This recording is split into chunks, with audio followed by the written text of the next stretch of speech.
భద్రాచలంలో 5 అంతస్తుల భవనం కూలిపోవడానికి కారణాలేంటి? రూల్స్ పట్టించుకోకుండా కెపాసిటీకి మించి అంతస్తులు నిర్మించారా?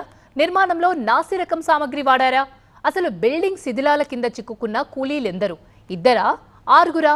ఇప్పుడు ఇదే సస్పెన్స్ గా మారింది.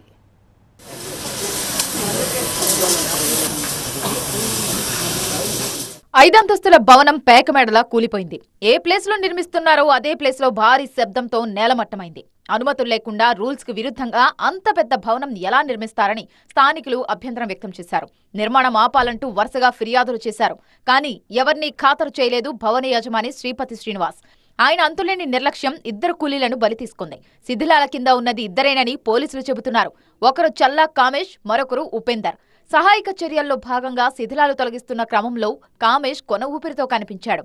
హుటాహుటిన అతన్ని ఆసుపత్రికి తరలించారు. కానీ మార్గమధ్యలోనే కామేష్ ప్రాణాలు విడిచాడు. మరో కూలీ ఉపేందర్ కోసం సింగరేణి, ఎన్డీఆర్ఎఫ్, ఎస్డీఆర్ఎఫ్ బృందాలు తీవ్రంగా శ్రమిస్తున్నాయి. బ్రిడ్జ్ సెంటర్లో ఉపేందర్ కుటుంబ సభ్యులు ఆందోళనకు దిగారు. పోలీసులు సరైన సమాచారం ఇవ్వడం లేదని ఆవేదన వ్యక్తం చేశారు. బాధిత కుటుంబం నిరసనకు దిగడంతో కిలోమీటర్ల మేర ట్రాఫిక్ నిలిచిపోయింది. మరోవైపు బిల్డింగ్ ఓనర్ శ్రీనివాస్ పోలీసులు ఎదుట లొంగిపోయాడు.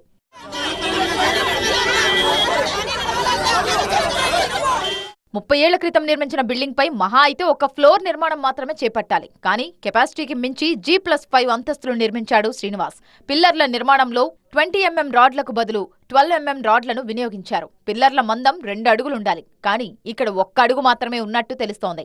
ఈ కారణాలతోనే బిల్డింగ్ నిలువున కూలిపోయిందని ఇంజనీరింగ్ నిపుణులు భావిస్తున్నారు. భద్రాద్రి జిల్లాలో ఏజెన్సీ చట్టం 1/70 ప్రకారం బహుళ అంతస్తుల నిర్మాణాలు చేపట్టడానికి వీల్లేదు. అయినప్పటికీ భద్రాచలం, కొత్తగూడెం, ఇల్లందు, మణుగూరు, పాల్వంచలో నిర్మాణాలు చేపడుతున్నారు. ఏజెన్సీ చట్టానికి తూట్లు పొడుస్తున్నారు. శ్రీపతి శ్రీనివాస్ గత 3 ఏళ్లుగా 5 అంతస్తుల బిల్డింగ్ నిర్మిస్తున్నాడు. స్థానికులతో పాటు పంచాయతీ అధికారులు ఫిర్యాదు చేసినా అధికారులు పట్టించుకోలేదు. మామూళ్లకి అలవాటు పడి భారీ బిల్డింగ్ వైపు వెళ్లలేదన్న ఆరోపణలు వినిపిస్తున్నాయి.